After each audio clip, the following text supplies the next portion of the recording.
दोस्तों, इस दुनिया में दिखावा करने वाले लोगों को हम दो तरह से देख सकते हैं। एक तो वह जिनके पास धन संपदा होती है, तब वह दिखावा करते हैं, और दूसरे वह जिनके पास कुछ भी नहीं होता, उनके पास धन संपदा भी नहीं होती। कहने का अर्थ यह है कि उनके पास कोई भी ऐसा गुण नहीं होता जिससे लोग उसकी प्रशंसा करें।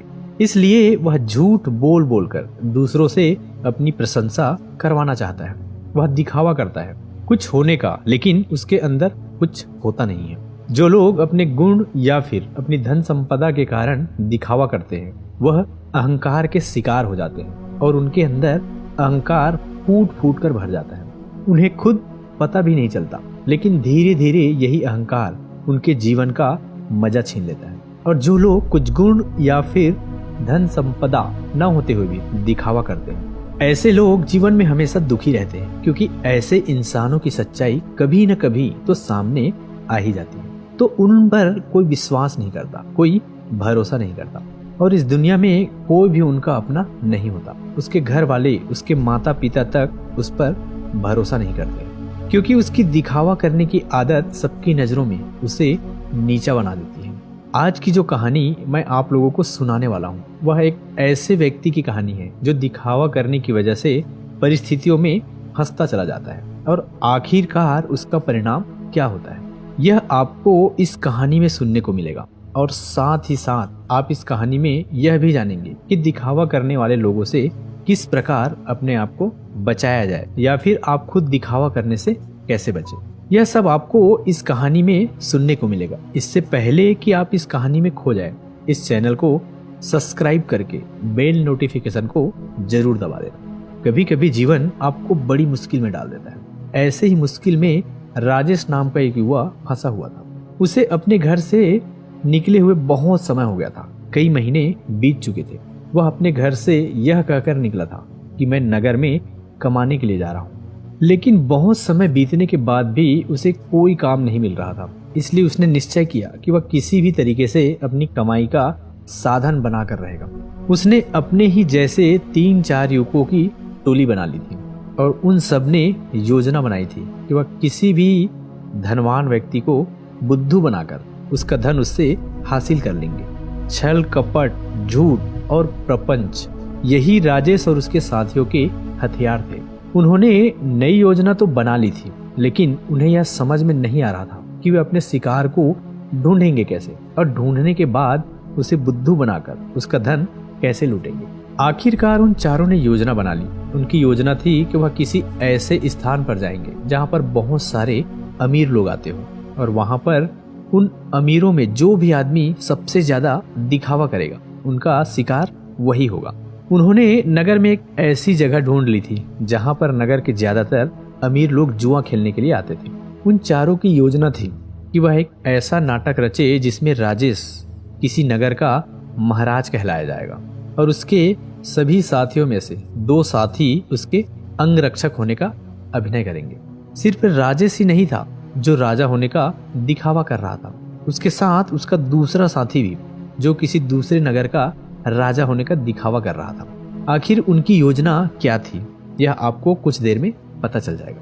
अगले दिन से सुबह सुबह सारे लोग अपने पात्र के हिसाब से वस्त्र धारण करके उस जगह पहुंचे जहां पर शहर के ज्यादातर अमीर लोग जुआ खेलने के लिए आते थे। राजेश उस जगह पर एक नगर का महाराज बनकर पहुंचा था, जिसके पीछे उसके साथी अंगरक्षक साथ साथ चल रहे थे। सब अमीर लोगों की नजर उन पर टिकी हुई थी, क्योंकि राजेश उन सब में सबसे ज्यादा अमीर लग रहा था। उसकी वेशभूषा कीमती लग रही थी, बेहद आकर्षक लग रही थी, जिससे सभी लोग उसकी तरफ आकर्षित हो गए थे। कुछ समय बाद राजेश एक ऐसी जगह पर जाकर बैठा जो सिर्फ बहुत जरूरी लोगों के लिए बनी हुई थी। जब राजेश वहां पर जाकर बैठा तो उसके अंगरक्षक वहीं उसके पास खड़े हुए थे। सब आपस में चर्चा करते हुए एक दूसरे से पूछ रहे थे कि यह किस नगर के महाराज हैं। उसी भीड़ में राजेश का एक और साथी मौजूद था। उसने उन सबको संबोधित करते हुए बताया कि राजेश किसी बड़े नगर का बड़ा महाराज है, और सबने उसकी बात पर यकीन कर लिया। अब वह अमीर लोग जो ज्यादातर दिखावा करते थे, जो किसी बड़े आदमी से अपना सम्मान सुनने के लिए तरसते रहते थे, ऐसे लोग राजेश के आसपास मंडराने लगे थे। वह राजेश को किसी बड़े नगर का महाराज समझ रहे थे और वह यह सोच रहे थे कि अगर इनसे हमारा परिचय हो गया तो हो सकता है भविष्य में यह महाराज हमारे कुछ काम आ जाए। थोड़ी देर बाद वहां पर दूसरा राजा भी पहुंचा जो राजेश का ही एक साथी था और वह भी राजेश की तरह राजा होने का दिखावा कर रहा था। वह दूसरा राजा राजेश के ठीक सामने आकर बैठ गया। कुछ देर एक दूसरे से बात करने के बाद दोनों ने जुआ खेलने का निश्चय किया। कुछ समय बाद जुए की बड़ी बड़ी बाजियां खेली जाने लगी और राजेश जो किसी नगर का महाराज होने का दिखावा कर रहा था वह इस जुए में बहुत ही बड़ी रकम हार गया। लेकिन जब राजेश ने हारी हुई रकम निकालने के लिए अपनी पोटली ढूंढनी चाहिए तो उसे अपनी पोटली मिल ही नहीं रही थी। बहुत देर ढूंढने के बाद भी जब उसे पोटली नहीं मिली तो वह गुस्से से भरकर अपने अंगरक्षकों को डांटने लगा और डांटते हुए उनसे अपनी पोटली के बारे में पूछने लगा। लेकिन उसके अंगरक्षकों के पास इसका कोई जवाब नहीं था। वह सब नीची गर्दन करके खड़े हुए थे। राजेश ने बड़े ही शांत स्वर में अपने सामने बैठे हुए राजा से कहा कि देखिए, लगता है कि हमारी सोने के सिक्कों से भरी पोटली कहीं पर गुम हो गई है। मैं मानता हूँ कि मैं जुए में हारा हूँ, लेकिन फिलहाल मेरे पास तुम्हें देने के लिए कुछ भी नहीं है। अगर तुम मुझे कोई अपना पता दे दो तो मैं तुम्हारे पते पर तुम्हारी रकम भिजवा दूंगा, या फिर तुम मेरे राज्य में आकर मेरे राजमहल में चले आना, वहां पर तुम्हारी पूरी रकम तुम्हें मिल जाएगी। यह सुनकर वह सामने बैठा हुआ राजा गुस्से से आग बबूला हो गया। वह राजेश को बहुत भला बुरा कहने लगा। नौबत यहाँ तक आ गई कि दोनों में हाथापाई शुरू हो गई। वहां पर उसके अंगरक्षक और इधर राजेश के अंगरक्षक दोनों आपस में भिड़ गए। कुछ देर बाद एक अमीर आदमी उन दोनों के बीच में पहुंचा और उन दोनों का झगड़ा सुलझा। उसने कहा कि महाराज, आप मुझसे कुछ धन उधार ले लीजिए। आपको लड़ने की जरूरत नहीं है। यह आपको शोभा नहीं देता। यह आपकी शान के खिलाफ है। मैं आपको धन उधार दे देता हूँ। आप मेरा धन मुझे लौटा देना। यह रहा मेरा पता। और अपना पता देते हुए उस अमीर आदमी ने राजेश को बहुत सारे सोने के सिक्के दे दिए जितने वह जुए में हारा था। उसने उसी के सामने बैठे हुए राजा के मुंह पर फेंक कर मारा और उस राजा से कहा कि हमारे लिए इन मुद्राओं की कोई कीमत नहीं है। तुम हमें जानते नहीं हो कि हम कितने बड़े महाराज हैं। हमारा नगर कितना बड़ा है, कितना खुशहाल है। अगर तुम कभी हमारे नगर में आओगे तो तुम्हें पता चलेगा इस सज्जन ने मेरी मदद की है और बदले में मैं इसे इसका इनाम जरूर दूंगा। और यह कहते हुए राजेश ने उसे अपने नगर का पता देते हुए कहा कि अगर तुम हमारी मदद नहीं करते तो शायद आज हमें अपमानित होना पड़ता, लेकिन तुमने हमारी इज्जत बचाई है और बदले में हम तुम्हें सम्मान से नवाजेंगे। तुम्हें कभी भी किसी भी चीज की जरूरत हो तो बेहिचक हमारे नगर में हमारे राजमहल के अंदर चले आना। तुम्हारे लिए हमारे राजमहल के दरवाजे हमेशा खुले रहेंगे। वह अमीर आदमी तो चाहता यही था कि किसी तरह मेरा काम निकल जाए, किसी तरह मैं महाराज की नजर में ऊंचा बन जाऊं कि भविष्य में कोई मैं अपना काम उनसे निकलवा सकूं। थोड़ी देर बाद संध्या हो चुकी थी और संध्या समय सभी अपने घर की तरफ प्रस्थान कर गए। राजेश ने भी उस अमीर आदमी से जाने के लिए आज्ञा मांगी और कुछ समय में उसका धन वापस लौटाने का वादा करते हुए राजेश वहां से अपने अंगरक्षकों के साथ प्रस्थान कर गया। उनके द्वारा रचे गए नाटक में एक अमीर आदमी फंस चुका था जिससे उन्होंने बहुत सारा धन भी ऐंठ लिया था। राजेश ने योजना बनाई थी कि जैसे ही वह किसी अमीर आदमी को बेवकूफ बना देगा तभी वह इस नगर को छोड़ देगा, क्योंकि यहाँ पर रहना अब खतरनाक साबित हो सकता था। इसलिए उसने अपने साथी को बुलाने के लिए कहा जो दूसरे राजा का अभिनय कर रहा था, क्योंकि सोने के सिक्कों से भरी पोटली तो उसी के पास थी। लेकिन बहुत ढूंढने के बाद भी राजेश का साथी उसे कहीं नहीं मिला। अब राजेश को आभास हो गया था कि उसके साथी ने उसी को बेवकूफ बनाया है और सारा धन लेकर रफू चक्कर हो गया है। जब राजेश को इस बात का पता चला तो उसे बहुत दुख हुआ। उसे कोई रास्ता नहीं सूझ रहा था। बिना धन के वह इस नगर को छोड़ भी नहीं सकता था, क्योंकि कहीं जाने के लिए भी धन चाहिए था। और जिस अमीर आदमी से उसने धन उधार लिया था वह उसे इस नगर में जरूर किसी न किसी दिन पकड़ लेगा, और जिस दिन वह उसे पकड़ लेगा उसे लंबी कारावास हो जाएगी। यहाँ पर समझने की बात यह थी कि वह अमीर आदमी उन लोगों के बीच में दिखावा करने की कोशिश कर रहा था। मैं राजा के कितने करीब हूँ, मैं उनकी मदद करता हूँ, ताकि दूसरे अमीर लोगों को यह लगे कि उसके संपर्क बहुत ऊंचे ऊंचे हैं। यह बहुत अमीर और बहुत रईस लोगों के बीच में उठता बैठता है, जिससे उसका ओहदा अपने साथियों के बीच बढ़ सके। इसलिए उसने दिखावे की वजह से राजेश रूपी राजा को वह धन उधार दे दिया था। और राजेश तो जैसा कि आप सबको पता है, वह तो इसलिए दिखावा कर रहा था कि वह किसी को अपना शिकार बना सके। लेकिन कहते हैं ना कि जैसी करनी वैसी भरनी। दोनों को दिखावे की सजा मिली। उस अमीर आदमी का धन लूट गया और यहाँ राजेश को उसके साथी ने ही बेवकूफ बना दिया था। कुछ समय बाद राजेश को उस नगर के दरबारियों ने ढूंढना शुरू कर दिया, क्योंकि उस अमीर आदमी को पता चल चुका था कि उसके साथ छल हुआ है, उसके साथ कपट हुआ है, और वह किसी भी कीमत पर राजेश को ढूंढना चाहता था। इसलिए राजेश को छुपकर जंगल के रास्ते से वह नगर छोड़कर भागना पड़ा। जंगल में छुपते छुपाते वह एक दिन एक भिक्षु की कुटिया में पहुंचा, जहां पर एक भिक्षु ध्यान कर रहा था। राजेश उस भिक्षु के चेहरे की सादगी देखकर उसकी तरफ बहुत आकर्षित हो गया। उनके ध्यान से बाहर आने का इंतजार करने लगा।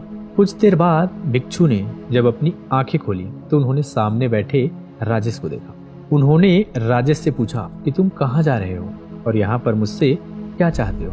राजेश उनके चरणों में गिर पड़ा और रोते हुए उनको बोला, गुरुदेव, मैं दिखावा कर करके थक चुका हूँ, मुझे कोई रास्ता नजर नहीं आ रहा। घर वालों के सामने मुझे दिखावा करना पड़ता है कि मैं नगर में कोई काम कर रहा हूँ, और नगर में मैं लोगों को बेवकूफ बनाता हूँ, उनके साथ छल करता हूँ, कपट करता हूँ। मेरा पूरा अस्तित्व दिखावे पर टिका हुआ है। कृपया करके मुझे कोई ऐसा तरीका बताएं जिससे मैं आपकी तरह सादगी भरा जीवन जी सकूं, खुश होकर शांत होकर अपने जीवन का मजा ले सकूं। मैं थक गया हूँ। भिक्षु ने मुस्कुराते हुए कहा, इस सारी दुनिया दिखावा ही तो कर रही है। कोई अगर तुमसे कहता है कि तुम तो बहुत ही ईमानदार आदमी हो, तो तुम खुश हो जाते हो, या जानते हुए कि तुम एक झूठे और मक्कार आदमी हो। हर जगह हर परिस्थिति में जब भी किसी इंसान को मौका मिलता है तो वह दिखावा करने से चूकता नहीं है। यह तुमने भी जरूर महसूस किया होगा। दिखावा करने के बाद तुम्हें तो यह लगता है कि तुम बहुत समझदार हो, तुम चालाक हो, लेकिन चालाक होने के कारण तुम्हारे जीवन की सरलता खो जाती है। तुम साधारण नहीं रह पाते, तुम हर जगह दिखावा करने की कोशिश करते हो, इसलिए जीवन के आनंद को तुम कभी महसूस ही नहीं कर पाते। लेकिन समझने की बात यह होती है कि आदमी दूसरे के साथ दिखावा तभी करता है जब वह अपने सामने वाले की नज़र में ऊंचा होना चाहता है। अगर तुम सामने वाले से प्रभावित नहीं होते तो तुम्हें दिखावा करने की कोई जरूरत ही नहीं रहेगी, क्योंकि तुम किसी न किसी तरह सामने वाले आदमी को आकर्षित करना चाहते हो, उसे अपनी ओर खींचना चाहते हो, और यही दिखावा का सबसे बड़ा कारण होता है। लेकिन जो इंसान तुम्हारे दिखावा करने की वजह से तुम्हारी तरफ आकर्षित हुआ है, तो कल अगर उसे तुम्हारी सच्चाई पता चलेगी तो वह तुमसे दूर भी हो जाएगा। इसलिए दिखावा करने की वजह से अपने भी हमसे दूर होते चले जाते हैं। हमें इसका कभी एहसास नहीं होता और हम अकेले पड़ते चले जाते हैं। आखिरकार हम पाते हैं कि हमारे आसपास कोई भी मौजूद नहीं है जिसे हम अपना कह सके, जिससे हम अपने दिल की बात कर सके, क्योंकि हर इंसान के सामने हमने सिर्फ दिखावा ही किया है। लेकिन जो इंसान अपने आप को जानता है, अपने एकांत में स्थापित हो गया, उसे किसी के आने जाने से कोई फर्क नहीं पड़ता। वह तो बस अपने एकांत का आनंद उठाता है। कोई आए तो ठीक और कोई जाए तो ठीक। वह किसी को आकर्षित करने की कोशिश नहीं करेगा और इसलिए उसका जीवन साधारण होता चला जाएगा। और जितने सरल तुम बनते जाओगे उतनी ही आसानी से तुम ध्यान में प्रविष्ट हो पाओगे।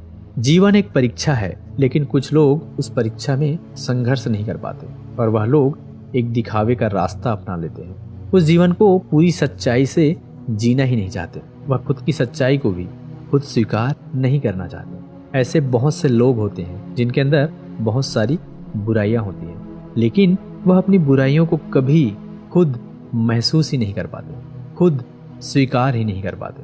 उन्हें पता होता है कि उनके अंदर यह कमी है, लेकिन अहंकार दिखावे के कारण ना तो वह अपनी बुराई सामने वाले के सामने बता पाते हैं और न ही उसको खुद स्वीकार करके उसको ठीक कर पाते हैं।